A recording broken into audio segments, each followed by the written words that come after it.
देखिए structure of atom में आज हम लोग सीखेंगे कि कैसे हम लोग कैलकुलेट करेंगे नंबर ऑफ इलेक्ट्रॉन्स को किसी भी कंपाउंड्स के अंदर।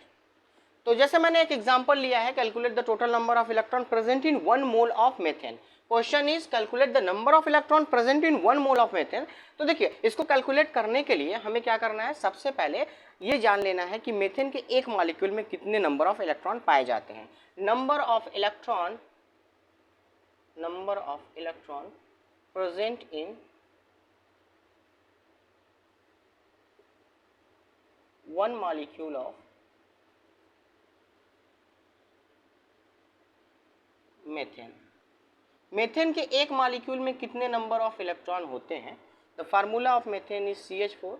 अब चलिए देखते हैं, आपको ये चीज़ तो अच्छे से क्लियर होगी कि किसी भी एलिमेंट्स के अंदर जितने नंबर ऑफ इलेक्ट्रॉन होते हैं उतने ही नंबर ऑफ प्रोटॉन होते हैं, और जिस भी एलिमेंट्स का जितना प्रोटॉन होता है उतना ही उसका एटॉमिक नंबर होता है, यानी कि उतना ही उसका इलेक्ट्रॉन और प्रोटॉन भी होता है। किसी भी एलिमेंट्स का जितना एटॉमिक नंबर होगा उतना ही उसका इलेक्ट्रॉन होगा, उतना ही उसका प्रोटॉन होगा, या बोले कि किसी भी एलिमेंट्स के अंदर जितना प्रोटॉन होगा उतना ही इलेक्ट्रॉन्स भी होंगे और उतना ही उसका एटॉमिक नंबर भी होगा। तो इलेक्ट्रॉन, प्रोटॉन और एटॉमिक नंबर सब क्या है, एक दूसरे से सिमिलर है। तो हम लोग यहाँ पे कैलकुलेट करेंगे कि टोटल नंबर ऑफ इलेक्ट्रॉन कितने हैं हमारे मीथेन के अंदर। तो मीथेन के अंदर देखिए कार्बन का जो एटॉमिक नंबर होता है वो 6 होता है, यानी कि कार्बन का जो इलेक्ट्रॉन है वो टोटल 6 है। कितने कार्बन है हमारे पास, टोटल 1 कार्बन है। प्लस हाइड्रोजन का एटॉमिक नंबर 1 होता है, यानी कि हाइड्रोजन के अंदर इलेक्ट्रॉन की संख्या कितनी है, 1। टोटल कितने हाइड्रोजन है, तो टोटल 4 हाइड्रोजन है, यानी कि 6 + 4 टोटल 10 हो गया। यानी कि 10 number of electron are present, यानी 10 इलेक्ट्रॉन हमारे एक मॉलिक्यूल मीथेन में पाए जाते हैं। अब हम लोगों को कैलकुलेट करना है कि कितने नंबर ऑफ इलेक्ट्रॉन एक मोल मीथेन में पाए जाते हैं। अभी तो हमने क्या कैलकुलेट किया कि एक मॉलिक्यूल ऑफ मीथेन में कितने नंबर ऑफ इलेक्ट्रॉन है, तो टोटल 10 इलेक्ट्रॉन है। तो चलिए आगे फिर हम लोग लिख लेते हैं कि एक मोल किसी भी मॉलिक्यूल के अंदर कितने नंबर ऑफ इलेक्ट्रॉन होते हैं। Number of electron in 1 molecule, number of electron in 1 molecule. एक मॉलिक्यूल में कितने नंबर ऑफ इलेक्ट्रॉन होते हैं, तो ये अवागाद्रो नंबर आपने पढ़ा होगा 6.022, या फिर कहीं कहीं पे 6.023 होता है, इंटू 10⁻23 होता है।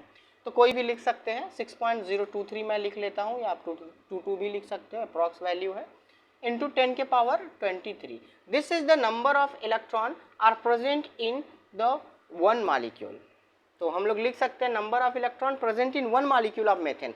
किसी भी कंपाउंड्स में जो नंबर ऑफ इलेक्ट्रॉन होता है वो अवागाद्रो नंबर के बराबर होता है। तो कितने नंबर ऑफ मॉलिक्यूल प्रेजेंट है एक मॉलिक्यूल में, 6.022 इंटू 10⁻23 या 6.023 इंटू 10⁻23 नंबर ऑफ इलेक्ट्रॉन मौजूद है। यानी टोटल हमारे पास मीथेन के कितने इलेक्ट्रॉन्स हैं, टोटल 10 इलेक्ट्रॉन्स हैं। 10 इलेक्ट्रॉन है किसके, मीथेन के। हमने ऑलरेडी पहले इसको कैलकुलेट कर लिया था। तो क्या होगा, 6.023 इंटू 10⁻23 इंटू 10 कर देंगे। एक में इतना प्रेजेंट है तो 10 में कितना प्रेजेंट होगा,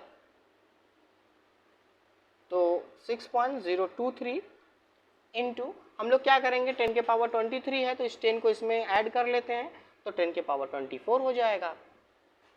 तो ये हो गया हमारा number of electron present in the 1 mole of methane. उम्मीद करते हैं कि आपको ये कैलकुलेट करने आ गया होगा कि कितने नंबर ऑफ मोल किसी भी एलिमेंट्स के अंदर या किसी भी कंपाउंड के अंदर कैसे कैलकुलेट करेंगे। तो चलिए फिर मिलते हैं नए वीडियो के साथ, एक नए टॉपिक के साथ नए वीडियो में। तब तक के लिए नमस्कार।